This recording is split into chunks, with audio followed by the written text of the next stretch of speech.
Hello everyone, I am Mansi Jain. Welcome to my channel. कैसे हैं आप सब? आई होप आप सब ठीक हैं, स्वस्थ हैं, घर पे हैं।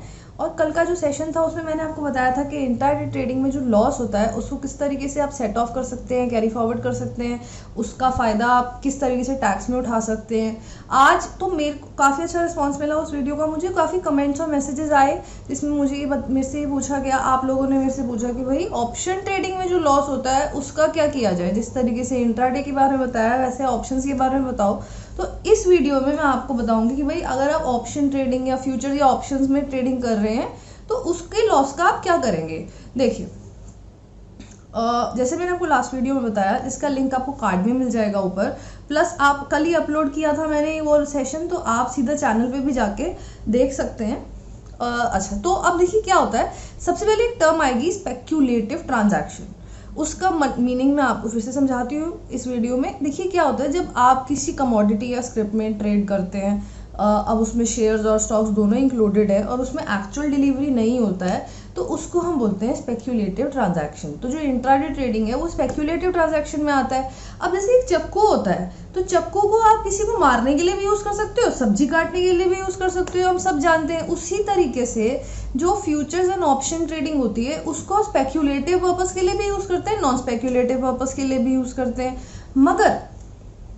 मगर टैक्स के लिए हम उसको नॉन स्पेक्यूलेटिव ट्रांजैक्शन मानेंगे, जो कि आपके लिए बहुत फ़ायदेमंद है। कैसे फ़ायदेमंद है मैं बताती हूँ, मगर ये बात आपको क्लियर होनी चाहिए कि मेरे को एक्चुअली क्या है, क्योंकि वो नॉन डिलीवरी बेस्ड को हम स्पेक्यूलेटिव बोलते हैं। तो अब मैं ये बोल दूंगी सीधा कि भाई नॉन स्पेक्यूलेटिव मानो, तो बहुत सारे कमेंट्स आप लोग करेंगे कि मैम आपने कहा था नॉन डिलीवरी बेस्ड स्पेक्यूलेटिव ही होता है, फिर इसको हम स्पेक्यूलेटिव क्यों नॉन स्पेक्यूलेटिव क्यों मान रहे हैं। तो टैक्स में आपको इसको नॉन स्पेक्यूलेटिव ही मानना है। कई बार ऐसा हो जाता है, हमको कुछ चीज़ों को ट्रीट करना पड़ता है टैक्स में किसी तरीके से, तो इसलिए इसको आपको टैक्स पर्पस इसके लिए क्या मानना है, नॉन स्पेक्यूलेटिव। अब आगे चलते हैं। तो नॉन स्पेक्यूलेटिव सबसे पहले तो बिजनेस लॉस है, कैपिटल लॉस है ही नहीं।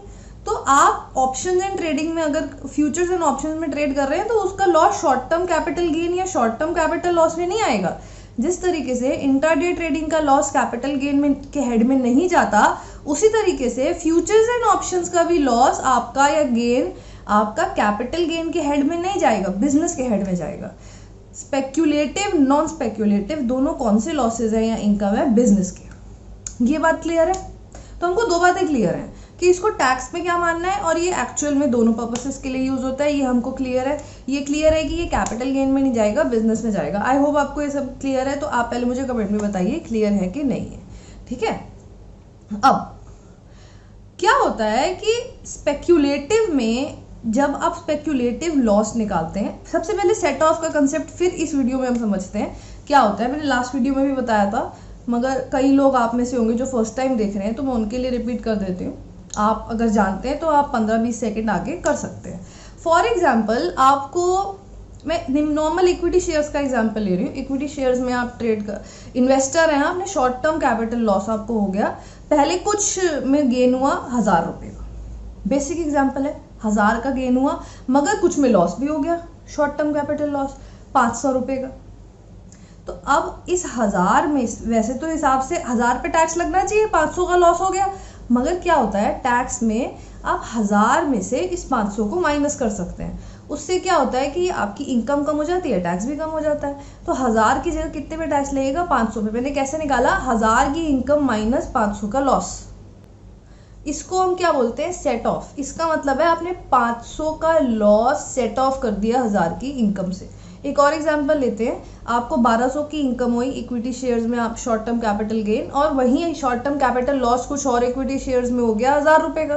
तो 1200 की इनकम में से गेन में से आपने 1000 का लॉस माइनस किया। इस प्रोसीजर को क्या बोलते हैं, सेट ऑफ। अब कैरी फॉरवर्ड क्या होता है। अब फॉर एग्जाम्पल इनकम तो आपकी हुई 1000 की, गेन हुआ 1000 का, और लॉस कितने का हुआ, 1400 का। तो बचा कितना, 400। इस 400 को आप किसी चीज़ के अगेंस्ट नहीं सेट ऑफ कर सकते, शॉर्ट टर्म कैपिटल गेन है ना। तो शॉर्ट टर्म कैपिटल लॉस जो है आप लॉन्ग टर्म कैपिटल गेन के अगेंस्ट सेट ऑफ कर सकते हो और शॉर्ट टर्म कैपिटल गेन के अगेंस्ट सेट ऑफ कर सकते हो। तो हम ये मानते हैं कि आपका कैपिटल गेन के हेड में कोई और इनकम ही नहीं है, बस एक 1000 की इनकम है और 1200 का लॉस है। तो 200 का लॉस बच गया। अब इस 200 के लॉस का क्या करें, क्योंकि 1000 की इनकम में से तो आप 1000 का लॉस निकाल सकते हो। अब 200 के लॉस को हम ना अगले साल निकाल सकते हैं, मतलब अगले साल सेट ऑफ कर सकते हैं। ये जो प्रोसीजर है अगले साल इसको लेके जाने का, 200 का जो लॉस बच गया उसको अगले साल लेके जाने का प्रोसीजर को कहते हैं कैरी फॉरवर्ड। अब ये दोनों टर्म्स मैं आगे इस वीडियो में यूज़ करूंगी, सेट ऑफ और कैरी फॉरवर्ड। आई होप आपको समझ आ गई होंगी। अब देखिए, अब जो स्पेक्यूलेटिव लॉस है ना, ये आप स्पेक्यूलेटिव इनकम के अगेंस्ट ही सेट ऑफ कर सकते हैं। ये मैंने लास्ट वीडियो में बताया था, तो मैं इस पे और डिटेल डिस्कशन नहीं करूंगी, इसमें आप लास्ट वीडियो में जाके देख सकते हैं। मगर ये फ्यूचर्स एंड ऑप्शंस क्या है, नॉन स्पेक्यूलेटिव। अब क्या फायदा है इसको नॉन स्पेक्यूलेटिव मानने का? फायदा सबसे पहले ये है कि नॉन स्पेक्यूलेटिव को आप किसी भी इनकम के अगेंस्ट सेट ऑफ कर सकते हो, सिवाय सैलरी इनकम के। सैलरी के अगेंस्ट ही सेट ऑफ कर सकते हैं अपनी, बाकी किसी भी इनकम के अगेंस्ट सेट ऑफ कर सकते हो। यानी कि अगर आपको फ्यूचर्स एंड ऑप्शंस में, ऑप्शन ट्रेडिंग में लॉस हुआ सपोज करो 5 लाख का, और आपको इंट्राडे में गेन हो जाता है सपोज करो 7 लाख का, तो 7 लाख के इंट्राडे के गेन में से ऑप्शन ट्रेडिंग के 5 लाख के लॉस को सेट ऑफ कर सकते हो। आप समझ रहे हो? क्योंकि आप नॉन स्पेक्यूलेटिव लॉसेस को स्पेक्यूलेटिव गेन्स के अगेंस्ट सेट ऑफ कर सकते हो। उल्टा नहीं हो सकता, मगर ये तो हो सकता है ना, नॉन स्पेक्यूलेटिव को स्पेक्यूलेटिव के अगेंस्ट सेट ऑफ कर सकते हो, और नॉन स्पेक्यूलेटिव को आप किसी के भी अगेंस्ट भी सेट ऑफ कर सकते हो। यानी कि सपोज करते हैं आपको बस नॉन ऑप्शन ट्रेडिंग में लॉस हो गया 10 लाख का, और आपकी बस एक रेंटल इनकम आती है 14 लाख की, तो अब उस 14 लाख की जो इनकम बन रही है आपकी हाउस प्रॉपर्टी की हेड, जो प्रॉपर कैलकुलेट करते हैं, अभी मैंने रॉ बस एग्जांपल लिए बेसिक फिगर कि हाउस प्रॉपर्टी के हेड में आपकी इनकम है 14 लाख की, ऑप्शन ट्रेडिंग में लॉस है 10 लाख का, तो इस 10 लाख को आप 14 लाख के अगेंस्ट सेट ऑफ कर सकते हो। ये फायदा है, इसको नॉन स्पेक्यूलेटिव में ट्रीट कर रहे हैं। इससे आपको ये फायदा हो रहा है कि आप किसी भी इनकम के against non speculative business loss को सेट ऑफ कर सकते हो, सिवाय सैलरी इनकम के। ये नोट कर लो कहीं पे, नॉन स्पेक्यूलेटिव को सैलरी के अगेंस्ट सेट ऑफ नहीं कर सकते हैं। ठीक है, अब एक और चीज बतानी रह गई है इसमें, वो ये, हाँ, अब कैरी फॉरवर्ड के ऊपर आते हैं। आप नॉन स्पेक्यूलेटिव बिजनेस लॉस को 8 साल तक कैरी फॉरवर्ड कर सकते हो। मैंने कहा था स्पेक्यूलेटिव को 4 साल तक कर सकते हो ना, नॉन स्पेक्यूलेटिव को 8 साल तक कैरी फॉरवर्ड कर सकते हो।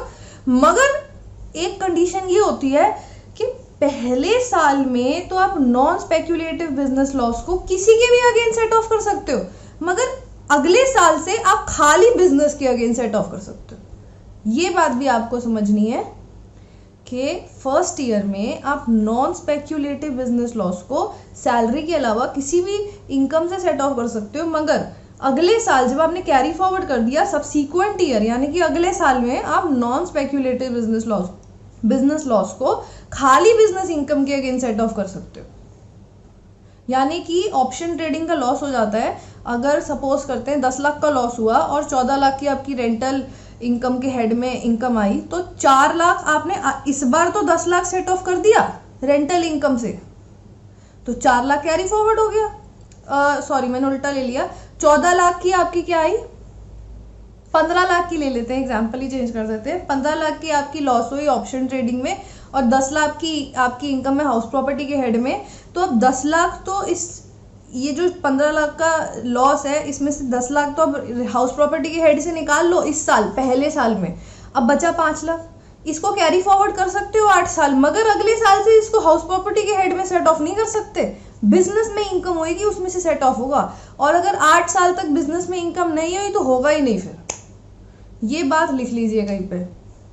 अब समराइज कर देते हैं, क्योंकि ये टॉपिक थोड़ा डिफिकल्ट है, तो जैसे मेरे से 1-2 कमेंट में भी लोगों ने बोला कि मैम डिफिकल्ट टॉपिक है, तो ये टॉपिक थोड़ा डिफिकल्ट है। आप इसको 2-3 बार सुनिए, जब आप 2-3 बार सुनेंगे ना तो आपको समझ आएगा। बाकी कोई डाउट हो तो आप मेरे से पूछ ही सकते हैं कमेंट में, मैं आपको बता दूंगी, है ना।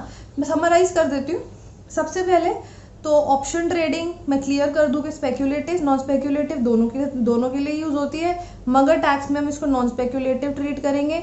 नॉन स्पेक्यूलेटिव बिजनेस लॉस को आप किसी के भी अगेंस्ट सेट ऑफ कर सकते हो, मगर सैलरी के अगेंस्ट नहीं कर सकते। 8 साल तक कैरी फॉरवर्ड इसका लॉस होगा, और सब्सीक्वेंट ईयर यानी कि अगले साल से खाली बिजनेस की इनकम से सेट ऑफ होगा। ये चीजें क्लियर है? Very good. अब आप प्लीज़ मुझे कमेंट में बताइए कि आपको ये समझ आया है कि नहीं। मेरे लिए जानना बहुत ज़रूरी है पहले तो कि आपको ये कंसेप्ट समझ आया है कि नहीं। ठीक है। और कोई भी डाउट हो तो आप प्लीज़ मुझसे कमेंट में ज़रूर पूछिए। और भी किसी चीज़ का लॉस का सेट ऑफ कैरी फॉरवर्ड आपको इन्वेस्टमेंट में समझना हो तो वो भी आप मुझसे पूछ सकते हैं, मैं सेपरेट वीडियो बना दूंगी। और आप मेरे चैनल को सब्सक्राइब करिए। इस टैक्स के रिलेटेड, इन्वेस्टमेंट्स में जो टैक्स से रिलेटेड है, मैं इसमें और भी वीडियोज़ डालूंगी। और आपको पसंद आए तो लाइक कर दीजिए। आप लाइक करना भूल जाते हैं, प्लीज़ याद रखिए, मुझे अच्छा लगेगा।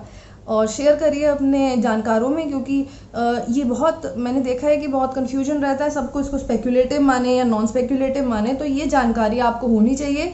अगर आप ऑप्शन में ट्रेडिंग कर रहे हैं तो खासकर होनी चाहिए। आप कोई भी इन्वेस्टमेंट कर रहे हैं तो आपको होनी चाहिए, क्योंकि अल्टीमेटली आपको फ्यूचर्स एंड ऑप्शन में तो इंटरेस्ट आ ही जाता है जाके ना। मैं देखती हूँ सर से, अब मेरे फादर MK जैन सर से कितने क्वेश्चंस पूछते हैं ऑप्शन से रिलेटेड, तो आपको ये जानकारी भी होनी चाहिए। तो अब जितना ये जानकारी अपने जानकारों में फैलाएंगे मुझे अच्छा लगेगा। Thank you for watching my videos and good bye.